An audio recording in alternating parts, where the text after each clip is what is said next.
What's good, boys and girls? It's me, Mudahar, and today we're gonna look at the ever lovely world of that Nintendo Switch Online. God damn!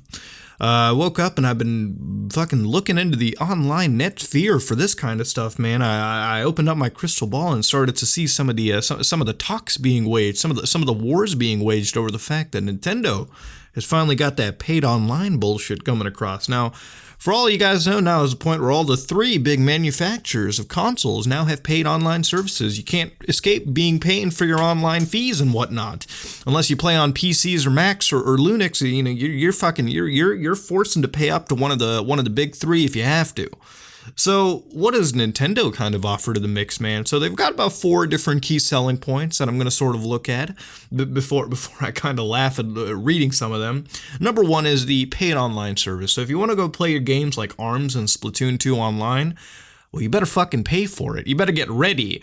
And for me, it's sort of been a interesting moment because Nintendo has never really proven themselves to have a good online free sphere, if you will. They've never proven themselves to be good in any way, shape, or form when it comes to online. It seems like they always do something that just pisses in the mouths of whoever's playing, whether it be fucking friend codes or requiring an app to voice chat, wink, wink. They've never really come across to me as quite intelligent when it comes to making proper online decisions. They ain't no Xbox Live, they ain't no PSN, they're certainly not no Uplay, Origins, or Steam. Let's be fair here. But I've seen some people saying, well, if you pay them, they'll make a better service. I don't think that's how it works. I think they should prove themselves first before you start hawking out money and expecting them to make a better service just from the get-go.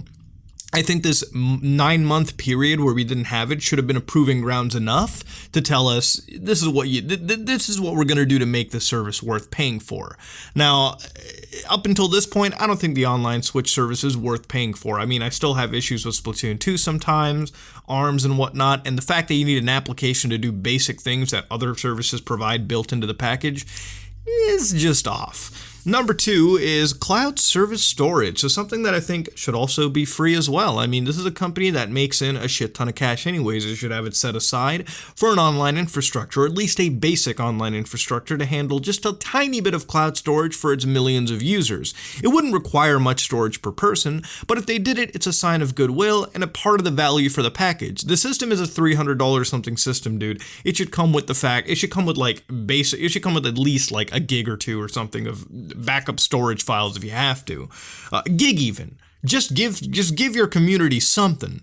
But the point is, they've provided cloud storage, which is the only way to back up your save files, which is ultimately a good thing. People have been asking for it, but you know, at this point, cloud storage is part of the package for every system. It's nothing new. Xbox players get it, PlayStation, PC, everyone sort of gets it. It's just another point of playing catch up.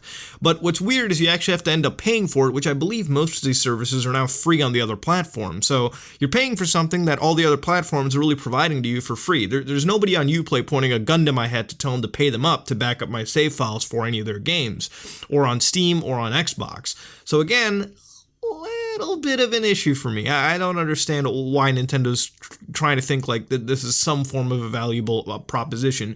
Maybe if you added up the idea of allowing us to back up those save files to the SD card, that would be pretty cool, but I don't think that's gonna happen.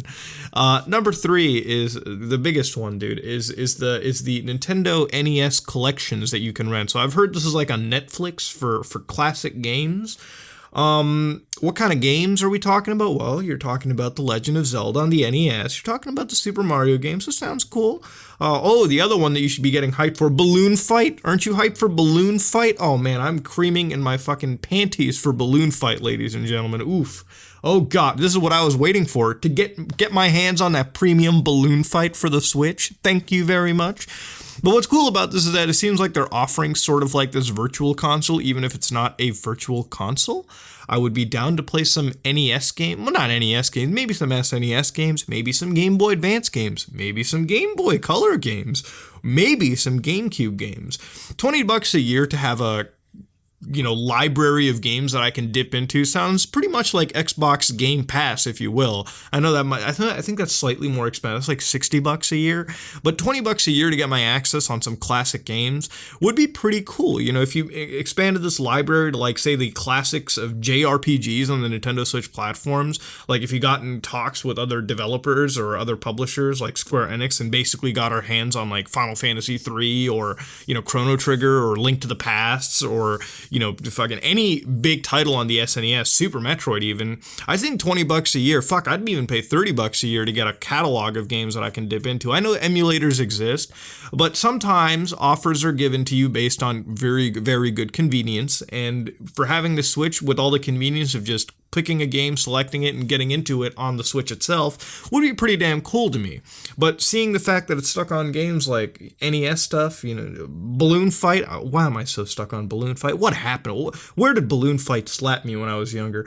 Balloon Fight is one of those, or these games is one of those situations where I'm looking at them and I'm just like, you still need to provide a little bit more than where you're starting off with. But I've seen some of the weird hate kick up and sort of go against Nintendo's favor on this. And to me, it's one of those situations where it's like, I don't even think you should even hate or like it. This is something that Nintendo still needs to prove themselves in the online sphere anyways. They've got one point that I could even consider worth paying in for, but cloud services and paid online and requiring a voice chat app to use a Switch is still a fucking no-go, dude. Nintendo, you still gotta prove yourself. You still gotta make a lobby system for fucking Splatoon 2 at least for the casual players. I tried to play it with my friend Brian on fucking Splatoon 2, and we found out we couldn't fucking exactly get into a sphere together. I don't know if we didn't have each other's friend codes or we weren't using the app right. I mean, we got into like a lobby, I guess, I don't know how the fucking system works. ARMS, kind of the same deal. It's still a free-for-all over the system. Nintendo, you still need to work on your UI. At this point, the system's basically hacked anyways, with the boot ROM patch that's going to become a thing. You should just give some goodwill to your community and allow us to at least back up some save files or create proper channels of voice chat and system management and UI upgrades on the system as a whole. That being said, if you like what you saw, please like, comment, and subscribe. Just like we dislike it, let me know what you think about paying $20 a year, which, for some people that's a lot. You could buy a crusty hand job somewhere if you wanted to.